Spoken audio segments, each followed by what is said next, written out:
अब ध्यान देखो, आप वीडियो के चक्कर में मत रहना, आप बस इसको देखते जाओ, ठीक है, वो अपना बनता रहेगा। कल हमने ख़त्म कर दिया था पास्ट कंटिन्यूस टेंस और आज शुरू कर रहे हैं फ्यूचर कंटिन्यूस टेंस, ठीक है। Future continuous tense future tense का ही हिस्सा है। इसके साथ एक वर्ड जुड़ गया कॉन्टीन्यूस। कॉन्टीन्यूस का मतलब ये है कि कोई काम लगातार चल रहा है, ठीक है। तो क्योंकि कोई काम भविष्य में लगातार चल रहा है तो फ्यूचर कॉन्टीन्यूस टेंस है। इसकी पहचान क्या है? पहचान का मतलब है कि हम कैसे पहचानेंगे कि जो हमारे सामने वाक्य है वो फ्यूचर कॉन्टीन्यूस टेंस का है, ठीक है। तो उसकी सिंपल सी पहचान ये है कि लास्ट में क्या लिखा होगा, वहाँ पर रहा होगा, रही होगी, रहे होंगे। अगर इस तरह के शब्दों से अगर वाक्य का अंत हो रहा है तो आप समझ जाना कि आपके सामने जो वाक्य है वो फ्यूचर कॉन्टीन्यूस टेंस का है, जिसको ट्रांसलेट करने के लिए आपको इसके हिसाब से रूल को फॉलो करना पड़ेगा, ठीक है। तो जिन वाक्यों के अंत में रहा होगा, रही होगी, रहे होंगे आ रहा है तो आप समझ लेना, सॉरी ये रहे होंगे होगा, रहा होगा, रही होगी और रहे होंगे, सॉरी, ठीक है। रहा होगा, रही होगी, रहे होंगे, इस तरह के वाक्य से अगर इस तरह के शब्दों से अगर वाक्य ख़त्म हो रहा है तो आप समझ जाना कि जो वाक्य है वो फ्यूचर कॉन्टीन्यूस टेंस का है। अब आप आइडेंटिफाई कर चुके हो, पहचान कर चुके हो कि जो आपके सामने वाक्य है वो फ्यूचर कॉन्टीन्यूस टेंस का है। तो नेक्स्ट स्टेप क्या है, इसके रूल को समझ लेते हैं। इसका रूल क्या है? सबसे पहले क्या आएगा? सब्जेक्ट। फिर उसके बाद क्या आएगा? विल।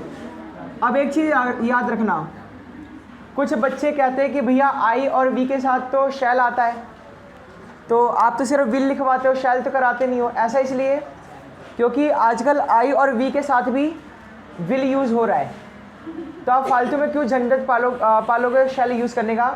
आप विल यूज़ करो, कोई प्रॉब्लम नहीं है, हर जगह आप विल का इस्तेमाल कर सकते हो। आप चाहो तो शैल भी यूज़ कर सकते हो, कोई दिक्कत नहीं है। आपकी इच्छा अनुसार आई और वी के साथ शैल यूज़ कर सकते हो, कोई दिक्कत नहीं है। लेकिन आजकल मैं कह रहा हूँ कि विल का यूज़ ज़्यादा हो रहा है, और जहाँ जहाँ पे आई और वी है उसके साथ भी विल का यूज़ हो रहा है, तो कोई दिक्कत नहीं है, कोई गलत नहीं माना जाएगा, ठीक है। तो विल और शैल में कन्फ्यूज़न करने से बेहतर ये है कि आप सिंपली विल यूज़ करते जाओ, ठीक है। तो सब्जेक्ट के बाद क्या आएगा? विल। विल के साथ क्या जुड़ जाएगा? बी। विल के साथ क्या जुड़ जाएगा? बी।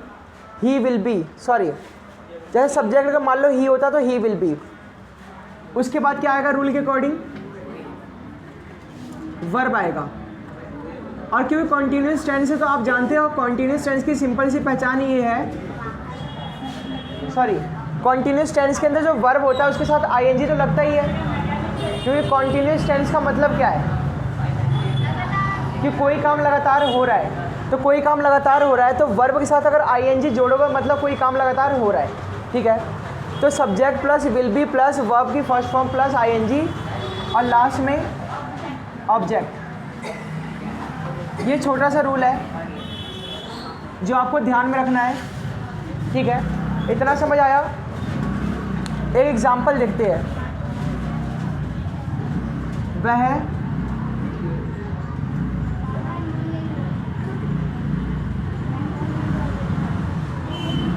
पढ़ाई कर रहा होगा।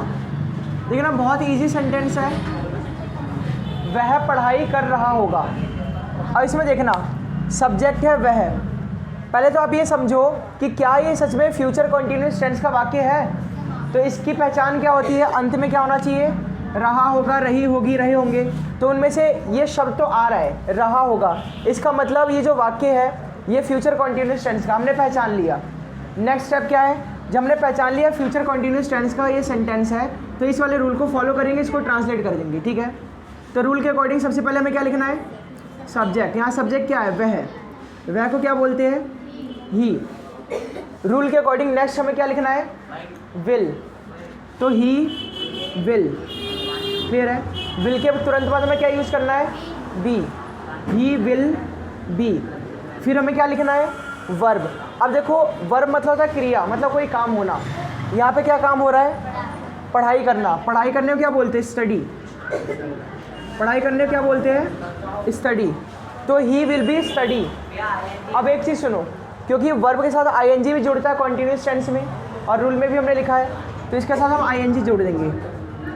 ही विल बी स्टडिंग, मतलब वह पढ़ाई कर रहा होगा। और लास्ट में ऑब्जेक्ट आता है, तो इसमें कोई ऑब्जेक्ट नहीं है। ऑब्जेक्ट का मतलब जो बचा कुचा कोई भी शब्द रह गया जिसका ट्रांसलेट करके हमें लिखना होगा, तो इसमें तो कुछ है नहीं एक्स्ट्रा, तो बस इतना ही ख़त्म है। ये सिंपल सा सेंटेंस था, इतना सभी को समझ आ गया? क्लियर है? तो फ्यूचर कॉन्टिन्यूस टेंस में किसी को कोई डाउट है अब तक? नहीं है ना? ठीक है, तो मैं कुछ सेंटेंसेस देता हूँ प्रैक्टिस करने के लिए। तुम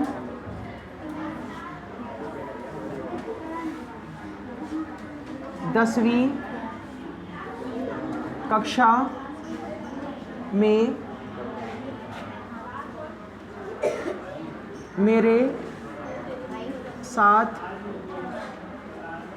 स्कूल जा रहे होगे। देखो, तुम 10वीं कक्षा में मेरे साथ स्कूल जा रहे होगे, ये भी वाक्य है बिल्कुल सेम वैसे ही। अंत में क्या आ रहा है? रहे होगे, रहा होगा, रही होगी, रहे होंगे। इस तरह के अगर शब्द आते हैं वाक्य के अंत में, तो आपको पहचान लेना है कि जो वाक्य है वो फ्यूचर कॉन्टिन्यूस टेंस का है, और इसमें आप ये वाला रूल यूज़ करो, सेंटेंस बन जाएगा। नेक्स्ट आपको एक और सेंटेंस देते हैं बनाने के लिए। हम लोग अपने घर पर टीवी देख रहे होंगे।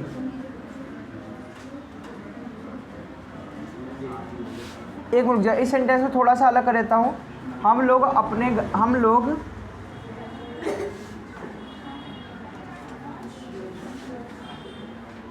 5 बजे, हम लोग 5 बजे अपने घर पर टीवी देख रहे होंगे।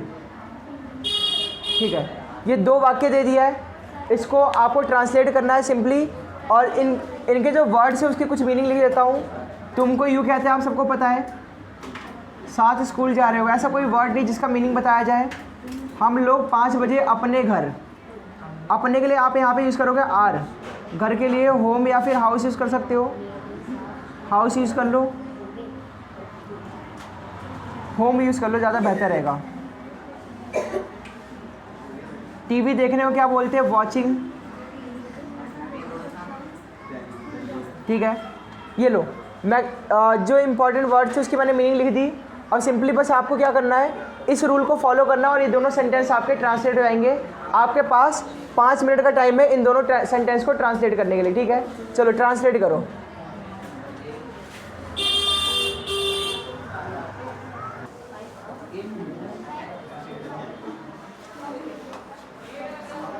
अच्छा देखो, तुम 10वीं कक्षा में मेरे साथ स्कूल जा रहे होगे। कितने बच्चों ने बना लिया है? क्या बात है, आधे से ज़्यादा बच्चों ने बना लिया है। आपने पहली बार बनाया ना ऐश्वर्या? आप बोलो, बोलो। हाँ, हिंदी और इंग्लिश दोनों में बोलना। हाँ बोलो ज़ोर से। तुम 10वीं कक्षा में मेरे साथ स्कूल जा रहे होगे।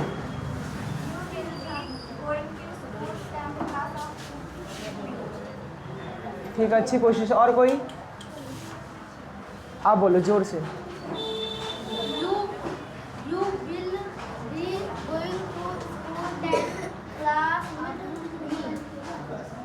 आप बोलो आदित्य जोर से।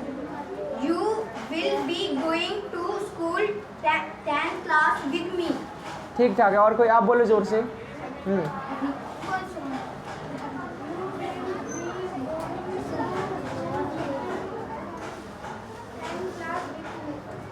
आप बोलो जोर से।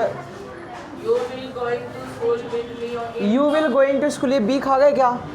You You will be going to school with me in 10th class. ठीक है, और कोई? आप बोलो रोशी, तेज से बोलना। तुम 10वीं कक्षा में मेरे साथ स्कूल जा रहे होगे। You will be going to school with me in class 10th. ठीक है, एकदम परफेक्ट है। ध्यान देखना, रूल के अकॉर्डिंग सबसे पहले क्या लिखना है हमें? तुम सब्जेक्ट है तो तुमको क्या बोलेंगे? यू। यू के बाद क्या यूज़ होगा? विल। विल के तुरंत बाद हम क्या लिखेंगे? बी। You will B. फिर क्या वर्ब डालना है यहाँ पे? वर्ब क्या है? जाना।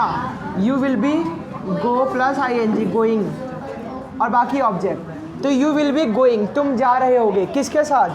With me. एक minute, you will be going to school with me in class 10। ठीक है, कितने बच्चों का ठीक था? 10th क्लास या क्लास 10th, बात एक ही है। तो you will be going to school with me in class 10th, मतलब तुम मेरे साथ 10वीं कक्षा में स्कूल जा रहे होगे। ठीक है, नेक्स्ट सेंटेंस है, हम लोग 5 बजे अपने घर पर टीवी देख रहे होंगे। ये सेंटेंस कितने बच्चों ने बना लिया? अमित, आप जोर से बोलो। हम लोग 5 बजे अपने घर में टीवी देख रहे थे। We will be watching TV in our home at 5 o'clock. ठीक है, आप बोलो जोर से। We will be watching TV in our home at 5 o'clock. बहुत बढ़िया, और कोई? बोलो आप जोर से। हम लोग 5 बजे अपने घर पर टीवी देख रहे होंगे। We will be watching TV in our home at 5. ठीक है, आप भी बोलो। हम लोग 5 बजे अपने घर पर टीवी देख रहे होंगे। We will be watching TV at 5 p.m. in our home. बहुत बढ़िया, बस काफ़ी है, ठीक ठाक है सभी का। देखो रूल के अकॉर्डिंग देखते हैं, सबसे पहले क्या आएगा? सब्जेक्ट। हम लोग हैं यहाँ पे सब्जेक्ट, हम लोग को क्या बोलते हैं? वी। आपको हम के लिए वी और लोग के लिए पीपल, अलग अलग शब्द लिखने की ज़रूरत नहीं है। वी का मतलब होता है हम लोग। ठीक है, तो सब्जेक्ट के तुरंत बाद हम क्या लिखेंगे? विल। वी विल, फिर क्या आएगा? B. We will be. Verb क्या है? वॉच, देखना। वॉचिंग, ing जुड़ गया। वी विल बी वॉचिंग, क्या देख रहे होंगे? TV. We will be watching TV, हम टीवी देख रहे होंगे। ठीक है, हम लोग 5 बजे अपने घर पर टीवी देख रहे होंगे। We will be watching TV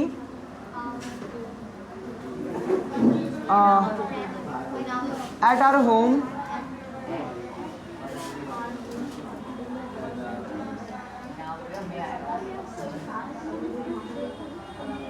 eight 5 o'clock। जो 5 बजे को 5 o'clock बोल सकते हो या फिर 5 PM भी बोल सकते हो, कोई दिक्कत वाली बात नहीं है। देखते हैं सही बना है कैसा है। हम लोग 5 बजे अपने घर पर टीवी देख रहे होंगे। We will be watching TV at our home at 5 PM। ठीक है, कितने बच्चों का ऐसे ही बना है? लगभग ठीक ठाक, बहुत बढ़िया। जिन्होंने इन लगा दिया चलेगा उनका भी। नेक्स्ट एक और सेंटेंस देते हैं और देखते हैं कितने बच्चे बना पा रहे हैं। वे लोग अपने बड़े भाइयों से, वे लोग अपने बड़े भाइयों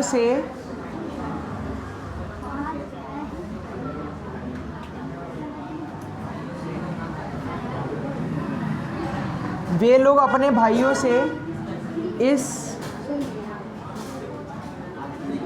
विषय के बारे में पूछ रहे होंगे। ये लो, एक और वाक्य दे दिया। वे लोग अपने बड़े भाइयों से इस विषय के बारे में पूछ रहे होंगे। क्लियर है? बहुत मुश्किल नहीं है, इस रूल को फॉलो करोगे तो बना लोगे। कुछ वर्ड की मीनिंग बता देता हूँ। वे लोग के लिए तो दे लगाओगे, आपको पता है। अपने के लिए लगाओगे देयर। बड़े भाइयों के लिए एल्डर ब्रदर्स। इस विषय के बारे में, इस विषय को बोलोगे दिस टॉपिक। विषय को टॉपिक बोल सकते हो, और बारे में को बोलते हैं अबाउट। ठीक है, पूछने को बोलते हैं आस्क। इतनी वर्ड मीनिंग काफ़ी है, और रूल आपको पता ही है। इस रूल को फॉलो करो, इसको बना लोगे। इस सेंटेंस को बनाने के लिए आपको मिलता है 3 मिनट का टाइम। ठीक है, चलो बनाओ।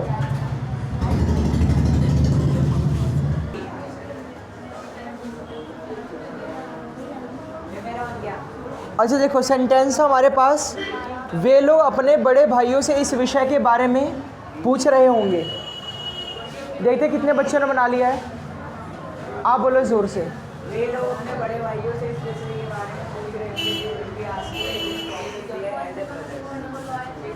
ठीक है, अमित आपने बना लिया, ज़ोर से बोलो ज़रा, हिंदी और इंग्लिश दोनों में। वह लोग अपने बड़े भाइयों से इस विषय के बारे में पूछ रहे होंगे। They will be asking about this topic to their elder brother.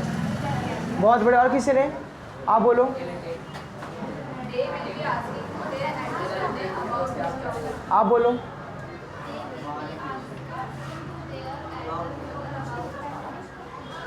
बोल दो आप भी फिर। वे लोग अपने बड़े भाइयों से इस विषय के बारे में पूछ रहे होंगे। ठीक है, बहुत बढ़िया, ठीक ठाक बनाया सभी ने। और कोई, आप बोलो।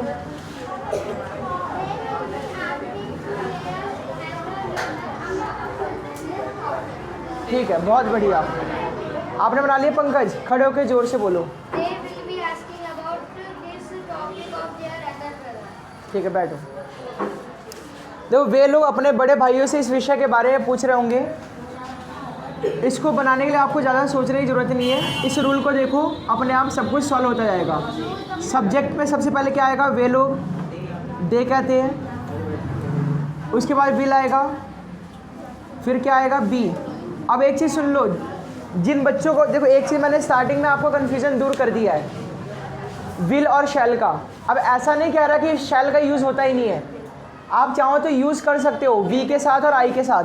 वैसे तो यहाँ पर हमने वी के साथ विल का यूज़ किया, शैल यूज़ कर सकते, कोई दिक्कत नहीं है। बाद में आप ये मुझे कहना कि मैंने गलत पढ़ा है, ऐसा कुछ नहीं है। वी और आई के साथ भी विल यूज़ होता है, और आजकल होता है, तो आपको कोई प्रॉब्लम वाली बात नहीं है। आप सबके साथ विल यूज़ करो, कोई दिक्कत नहीं, कोई टीचर गलत नहीं कह सकता। क्लियर है? लेकिन फिर भी अगर आपकी चाहत है कि मैं तो भाई ग्रामर के हिसाब से चलूँगा, मुझे शैल यूज़ करना, तो आप यहाँ पर ऊपर वाले सेंटेंस में विल की जगह शैल भी लगा सकते हैं, कोई दिक्कत नहीं है। ठीक है, तो वे लोग अपने बड़े भाइयों के साथ इस विषय के बारे में पूछ रहे होंगे। सबसे पहले हमने सब्जेक्ट लिखा दे, फिर क्या आएगा, विल बी, वो डाल दिया। फिर क्या आएगा, वर्ब। यहाँ पे काम क्या हो रहा है, पूछने का। They will be asking, ask plus I जुड़ गया इसके साथ, तो दे विल बी आस्किंग, वे लोग पूछ रहे होंगे। क्या पूछ रहे होंगे, they will be asking to their elder brothers. देखो, वो अपने बड़े भाइयों से पूछ रहे होंगे, किस बारे में, अबाउट दिस, मतलब इस बारे में। ठीक है, तो वे लोग अपने बड़े भाइयों से इस विषय के बारे में पूछ रहे होंगे। They will be asking to their elder brother about this. जो अबाउट दिस का मतलब है के बारे में। ठीक है, अबाउट दिस, सॉरी एक चीज़ और रह गया, अबाउट दिस टॉपिक भी ऐड कर दो इसमें, अबाउट दिस टॉपिक, मतलब इस विषय के बारे में। तो वे लोग अपने बड़े भाइयों से इस विषय के बारे में पूछ रहे होंगे। They will be asking to their elder brothers about this topic. Rule के हिसाब से एकदम हमने परफेक्ट बनाया।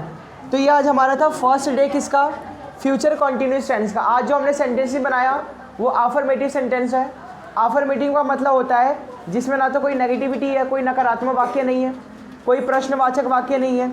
जैसे इंटेरोगेटिव में हम क्या करते हैं, जो हेल्पिंग वर्ब है वो पहले लिख देते हैं, तो ऐसा इसमें कुछ भी नहीं है, सिंपल सेंटेंस है फ्यूचर कॉन्टिन्यूस टेंस का। तो आज का ये ख़त्म हो गया, कल एक दिन और प्रैक्टिस करेंगे, कल मैं आप लोगों को सारे रूल वगैरह नहीं समझाऊंगा और पहचान भी नहीं बताऊंगा। कल की क्लास में क्या होगा, कल आते ही मैं तुरंत बड़े छोटे हर तरह के मिक्स सेंटेंस देना स्टार्ट कर दूंगा फ्यूचर कॉन्टिन्यूस टेंस का। क्लियर है? तो आज तो डे था समझाने का और कल डे होगा प्रैक्टिस वाला। ठीक है, कल पूरा हम प्रैक्टिस करेंगे, रूल नहीं बताऊंगा, आप इसको अच्छे से नोट कर लेना। और जहाँ तक रूल की बात है ये सब आप लर्न कर लेना, कल अपने आप आपको बनाना पड़ेगा। ठीक है, और अभी हमारे पास 10 मिनट का टाइम है और 10 मिनट के टाइम में हम नो हिंदी जोन क्रिएट करेंगे। ठीक है, क्योंकि no Hindi zone English speaking class का सबसे इम्पॉर्टेंट पार्ट है। क्योंकि आप कितना भी ग्रामर सीख लो इससे फ़र्क नहीं पड़ेगा। मैं बोल तो हिंदी में ही रहा हूँ ना, आप क्या इंग्लिश का सीख रहे हो, क्या कन्वर्सेशन चल रहा है, कुछ भी नहीं। तो इंग्लिश स्पीकिंग कोर्स का मतलब क्या है, आप इंग्लिश में बात करना सीख रहे हो, बोलना सीख रहे हो। तो बोलने की शुरुआत कब होती है, जब आप कोई चीज़ सुनते हो।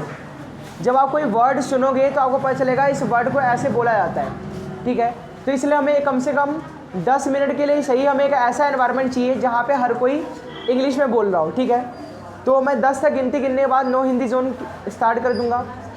और आज के लिए क्या होगा, आज के लिए आज थोड़ा स्पेशल है। जनरली क्या होता है, जनरली होता ही है कि मैं बीच बीच में हिंदी में भी बोलता हूँ, लेकिन आज क्या होगा, आज मेरे लिए भी थोड़ा चैलेंजिंग होगा क्योंकि मैं अगले 10 मिनट तक एक भी वर्ड हिंदी का यूज़ नहीं करूँगा। ठीक है, मेरे लिए भी नो हिंदी जोन हो गया, आपके लिए भी नो हिंदी जोन हो गया। अब नो हिंदी जोन स्टार्ट करते हैं, 3 तक गिनती इनके। ठीक है, 1 2 and 3। Now no Hindi zone has been started, and as you know, in this no Hindi zone, you don't have to use any single word of Hindi. You can use only English words. Okay, Rishabh, I spoken your name in this video. Do you know why? First of all, stand up. You know very well that what is the rule of this no Hindi zone. Still you are violating this rule. Why? Keep standing. Okay, listen to me everyone. In this no Hindi zone, as you know, we don't have to use any single word of Hindi, and even you don't have to use any English word until I will say you to speak. Okay, so today we are going to discuss, and we don't know what is the topic on which we are going to discuss. You will suggest me today. Okay, first of all, listen to me carefully. You don't have to ask question, you have to suggest topic. There is difference between topic and question. Okay, so you have to suggest topic on which we should start our discussion today. I hope you have topic which you want to share to us. So if you have any kind of topic on which you want that we should start our discussion today, then you may share your topic. Raise your hand if you have any kind of topic. Only Aditya have topic. You don't, you all have nil mind only. Okay, say what's your topic? Water. You want to talk about water. Very interesting topic. Okay, give vote for this topic. How many of you want to discuss today on this topic, water? Raise your hand. Give your vote if you want that today we have to discuss this topic. Nobody want that we should discuss today this topic. Isn't it a very interesting topic, water? Right now we are in summer season and water is very important. We have to save water, we have to conserve water. Raise your hand if you want that we should start our discussion today on water. Okay, Roshni, don't you like this topic? Don't you like water? You like water but you don't want to discuss on this topic. Okay. Neha, don't you like water? First of all, I will ask a simple question related to this topic. We have 7 minutes left, okay? So Rishabh, you focus on me. I have a question for you. I want to ask, first of all, can you describe what is water? Can you tell me what is water? Anybody can tell me what is water? If you know what is water, you may raise your hand and you may tell me.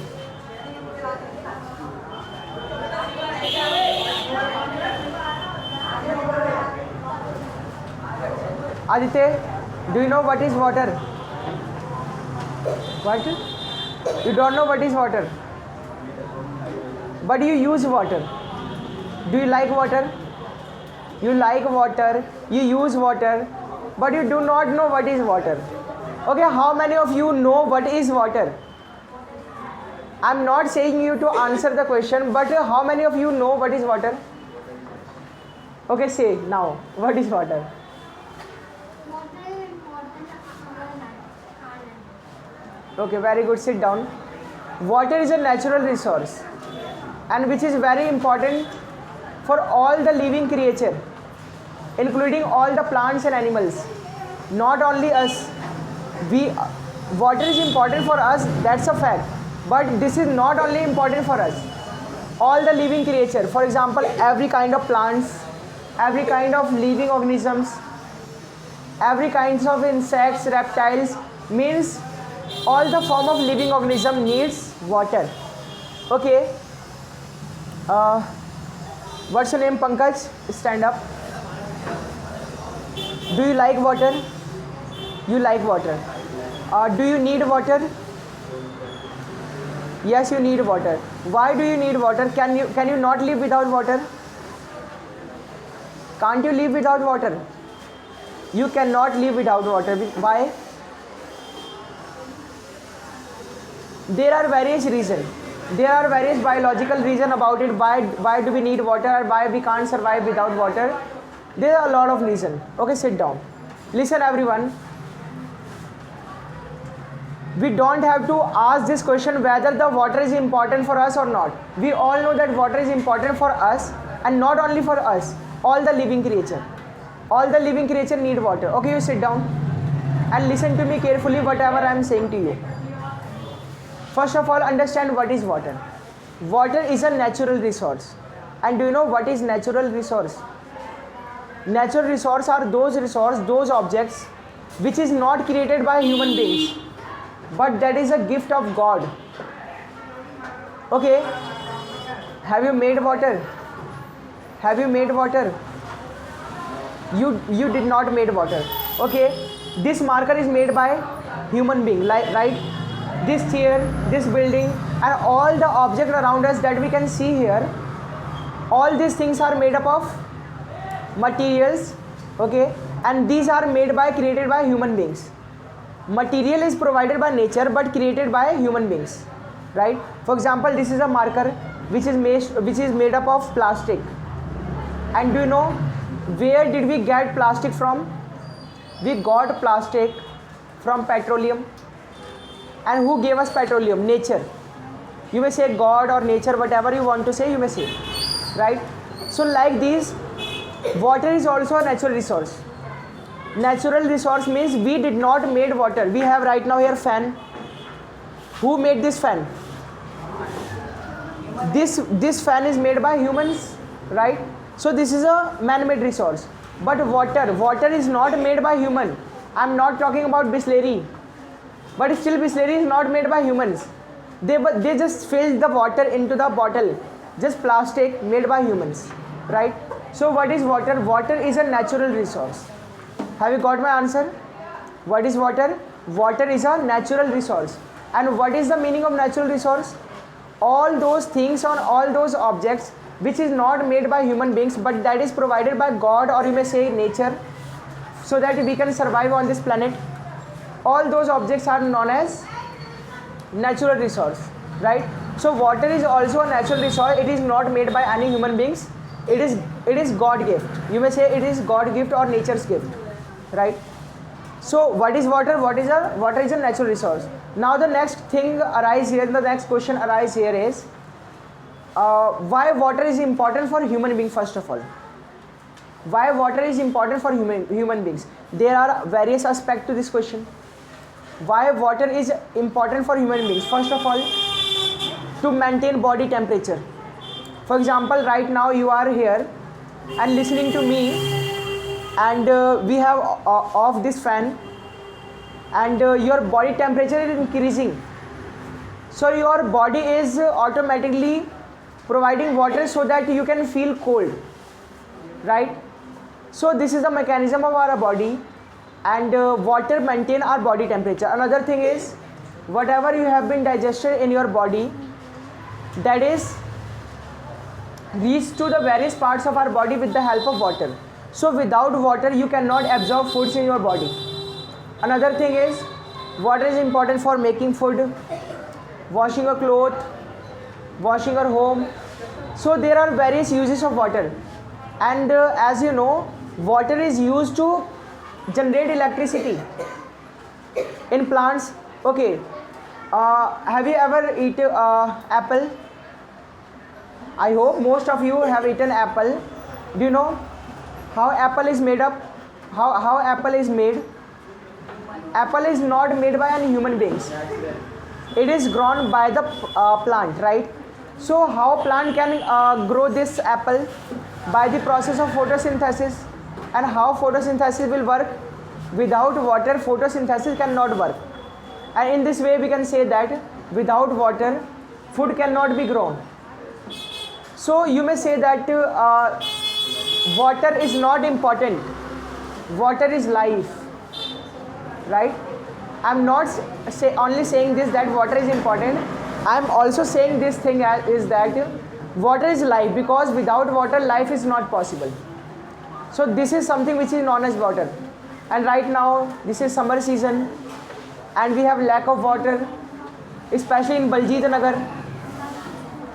Of course we have water tank in Janta Park, but still we lack water, right? What is the reason behind it? Because the rate of evaporation is increasing and the use of water increase in summer season. So the topic related to water is that we have to conserve water, we have to save water, we have to use water in a very, you may say, you have to save water, you have to use water so that you cannot waste extra water, right? So this was all about today's discussion. We discussed today about water. Okay, so now I'm going to over this no Hindi zone. No Hindi zone ख़त्म हुआ. 10 minute में मैंने लगातार English के word बोले. अब आपको क्या लगता है, आप में से कितने बच्चों को लगता है कि मैंने हिंदी का एक भी वर्ड यूज़ किया होगा? आई थिंक मैंने एक भी वर्ड हिंदी का यूज़ नहीं किया, राइट? और दूसरी बात ये, 10 मिनट लगातार हमने नो हिंदी जोन कर दिया. एक चीज़ और कहना चाहूँगा. पहली चीज़ तो ये, 5 चीज़ लास्ट है 5 में से. पहली बात ये जो आपके काम की है वो ये कि आपको रोज़ नए नए 5 वर्ड लिख के आने हैं, उसको लर्न करके आने हैं, क्योंकि without words you can not remember, you can not learn English. बिना शब्दों के इंग्लिश कुछ नहीं है.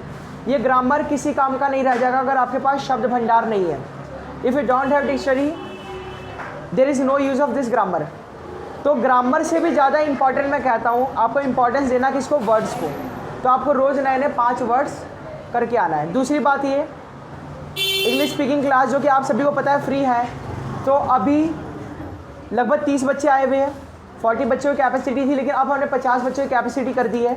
तो कुछ और नए बच्चे अगर आना चाहें तो आ सकते हैं, क्योंकि हम हर रोज़ कुछ ना कुछ नया ही कर रहे होते हैं. ठीक है, तो कुछ और नए बच्चे आना चाहें तो आ सकते हैं. और जो वीडियो बन रहा है लिंक तो मैं सेंड कर दूंगा इंग्लिश स्पीकिंग कोर्स वाले ग्रुप में. ठीक है, आप लोग एक बार वीडियो देख लेना, इसमें जो भी कमी नज़र आ रहा है मुझे एक बार बता देना. आप चाहो तो अपने फ्रेंड्स को भी शेयर कर सकते हो कि हमारे गुप्ता कोचिंग सेंटर में इस तरह से इंग्लिश सिखाते हैं हमारे भैया, तो इस तरह दिखा सकते हो अपने दोस्तों को भी. ठीक है, शेयर कर सकते हो, सब्सक्राइब वगैरह कर लेना भाई, मेरा भला हो जाएगा. छोड़ो.